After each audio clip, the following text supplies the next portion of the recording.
কাগজের টাকা আর এই যে আপনার এই ইলেকট্রনিক মানির কথা তো দীর্ঘদিন বলেছি, কিছু গাধা আছে এদেরকে বুঝাতে পারি নাই। এর মধ্যেও সুদ আছে, এর মধ্যে কি আছে?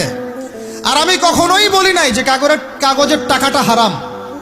মিথ্যাচারে এরা যে পরিমাণ হাদিস জাল বানায়, এদের চেয়ে বড় জাল বানানো কর কেউ নাই বাংলাদেশে। একটা কথাকে ঘুরাই ফিরে এমন ব্যাখ্যা শুরু করবে যে আপনি বিভ্রান্ত হয়ে যাবেন। একটা ইমোশন প্রকাশ করবেন, উহুদের প্রান্তে দাঁড়িয়ে একটা ইমোশন প্রকাশ করবেন, ও বানাই দিবে ও জান্নাতের ঘ্রাণ পেয়ে আসছে। আপনি বলবেন যে কাগজের টাকা নয়, মনিটরি সিস্টেমটা হারাম, ও বানাই দিবে ও বলেছে কাগজের টাকা হারাম।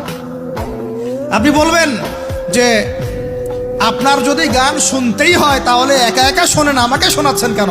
ও বানাই দিবে ও গান একা শোনা জায়েজ বানাই দিছে। এর এত খবিস, এত খান্নাস, এদের চরিত্রটা চিনতে পারতাম না আমরা যদি গাজাই শোনা আসতো। আল্লাহর কসম, আমিও কিছু কিছু জায়গায় এদেরকে কোনো কোনো ক্ষেত্রে ভালো মনে করতাম।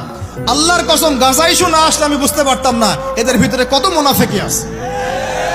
আল্লাহ পাক আমাদেরকে মুনাফিকদের থেকে হেফাজত করেন, মাজলুম ভাইদের সাথে থাকার তৌফিক দান করেন, জালেমদের পক্ষপাতিত্ব করা থেকে আল্লাহ হেফাজত করেন।